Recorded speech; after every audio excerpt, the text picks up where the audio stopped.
Close A star-studded cast portrays the Granite Mountain Hotshots, the Arizona firefighters who fought the deadliest wildfire in the state's history. USA Today. Only the Brave, the movie starring Josh Brolin, Jeff Bridges and Miles Teller, tells the story, one version of it, anyway, of Arizona's Granite Mountain Hotshots. It is, as the trailer says, based on true events, but how accurate is the movie about the Yarnell Hill fire and what happened before it? The film's ending probably doesn't require a spoiler alert. The Hotshots' fate was well documented at the time. But if you're hoping to avoid learning about specific plot twists in Only the Brave, proceed with caution. More Josh Brolin brings surprise and heat as a heroic hotshot firefighter in Only the Brave, a true story. The short version is this: when it comes to what counts, the events of the Yarnell Hill fire itself, Only the Brave sticks to the facts. The depiction of the crew's final day together matches the records from the fire investigation. Interviews with some of the people involved in the book by the fire crew's sole survivor, Brendan McDonough, played by Miles Teller.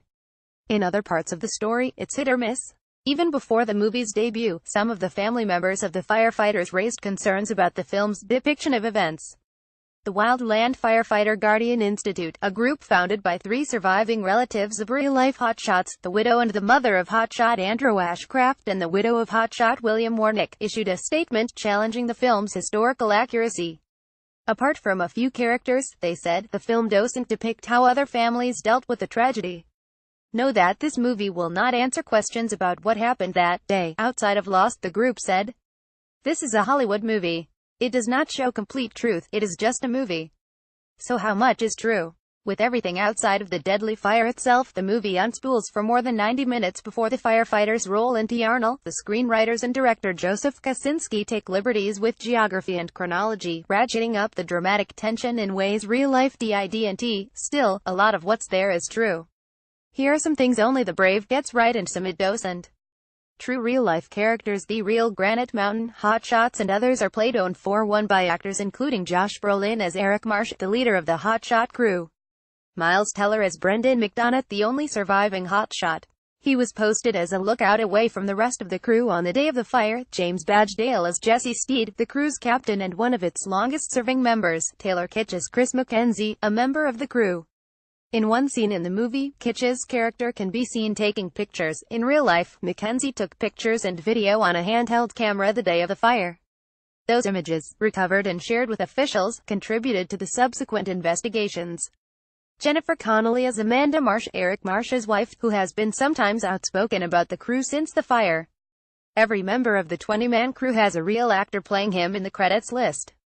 But most of those are background characters, not quite the Jeff Bridges character soup. Eric Marsh, Josh Brolin and Fire Chief Dwayne Steinbrink. Jeff Bridges at Lookout Point in Columbia Pictures. Only the Brave photo. Columbia Pictures. Bridges plays Dwayne Steinbrink, depicted as the father figure who helps guide the creation of the Hotshots. Steinbrink is a real person who did oversee the team, and was close with Eric and Amanda Marsh. But former Deputy Chief Darrell Willis, who actually guided the creation of the Hotshots and ran Prescott's Wildland Division at the time of the Yarnell fire, is nowhere to be seen in the movie. The Steinbrink character does double duty at times, taking steps Willis actually took. Combining characters isn't uncommon when filmmakers are working with real events. Still, some family members believe the film fails to credit some of the people instrumental in creating the hotshot team. True history of the Granite Mountain Hotshots. Brendan McDonough, Miles Teller, Chris McKenzie, Taylor Kitsch, planned to do the backburn at the Chiricahua Mountain fire line in Columbia Pictures. Only the Brave, the true story of the Granite Mountain Hotshots. Photo. Columbia Pictures. About 2/3 of the film isn't about the Yarnell Hill fire at all, but an origin story for the Granite Mountain Hotshots. The team began as a smaller crew of firefighters within the City Fire Department of Prescott. When it reached full certification to fight wildfires anywhere in the U.S., it was noteworthy as the only municipal hotshot crew in the country.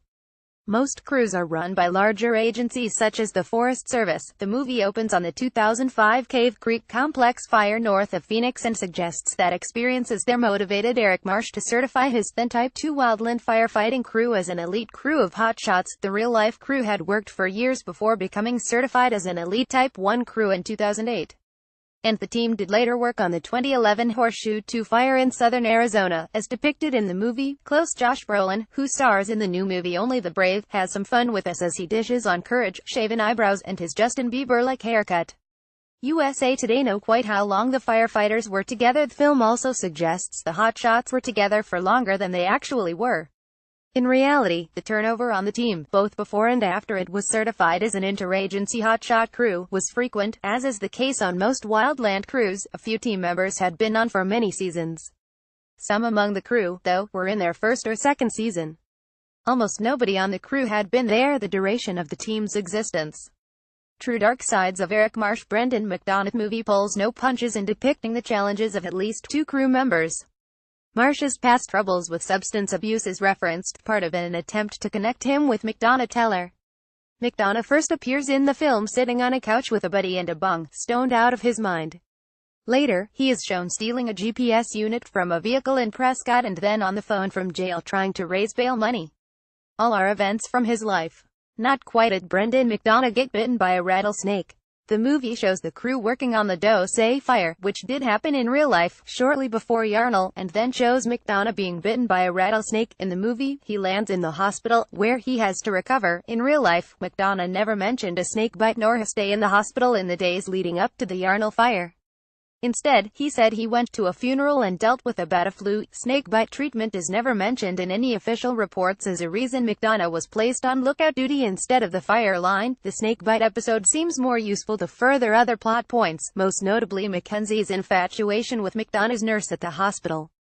He mentions her again on the hike up the ridge in Yarnall, a conversation that WASNT documented in real life, not quite personal conversations before the fire. Josh Brolin and Jennifer Connelly play husband and wife in only the Brave photo. Columbia Pictures. The movie builds dramatic tension with a series of scenes that take place the night before the crew heads to the Yarnall fire. In reality, some of what is depicted happened days or weeks before, if at all. The crew is shown at a Whiskey Row bar the night before. At one point, McDonough asks Marsh to accompany him outside, where he tells his boss he wants to leave the crew and join a structural team. He wants regular hours so he can give his daughter more attention. In the movie, Marsh reacts angrily, accusing McDonough of walking away from the team. He warns the young firefighter he'll never get another job with his criminal background. Later, Eric and Amanda Marsh fight on the drive home. Amanda tells her husband she's decided she wants a family, counter to an agreement to remain childless. Marsh forces her to stop the truck and he stalks off, eventually winding up at Steinbrink's house. The next morning, he and Amanda reconcile and later still, he is shown on the drive to Yarnall telling Jesse Steed, the team's captain, that this would be Marsh's last season on the crew. Most of these sequences were invented for the movie, or at least reimagined and moved out of sequence. In his book, McDonough writes that he asked to talk with Marsh about his future well before the Yarnall fire. He became upset after realizing he would never see his daughter enough and he cried as he told Marsh about his dilemma, he writes. Marsh reacted positively, McDonough said, saying, "Whatever you need to do for your daughter, you go ahead and do that. I support you fully." There are no accounts of the Marshes fighting the night before the fire. Marsh received an email at 8 p.m. that Saturday night instructing the Hotshots to report to Yarnall the next morning.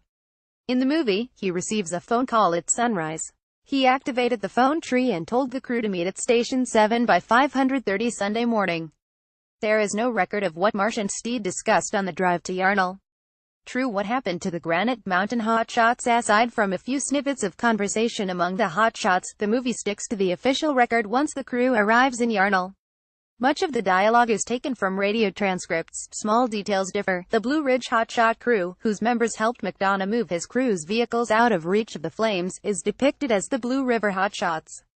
The ranch, identified as the bomb-proof safety zone, appears as a collection of older buildings, rather than the shiny silver structures at the actual site.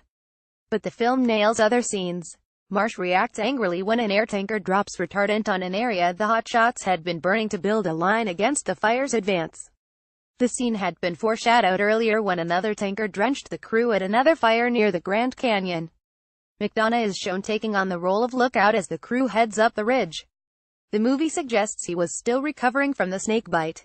Actual accounts suggested it was his lingering flu. The film depicts the crew trying to escape the flames and clearing a space to deploy their shelters, but it doesn't invent much dialogue. Almost nothing is known of that sequence of events, beyond what Marsh could report on the radio. Perhaps what's most true about the depiction of the fire is this: there is no attempt made to invent reasons for the crew's movements, no scenes that try to answer the question of why the crew left a seemingly safe, already burned area and descended into a canyon that became a trap. In real life, many questions have been raised about who might have made the decision and why.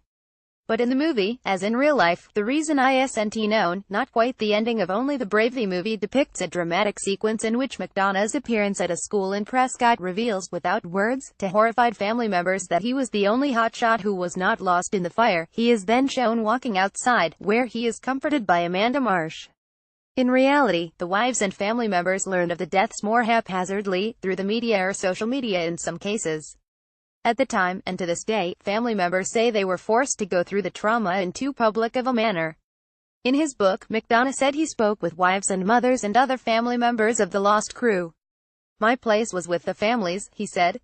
Follow Sean McKinnon on Twitter at SeanKinnonRed or share this story http://susset.ly2guy8p.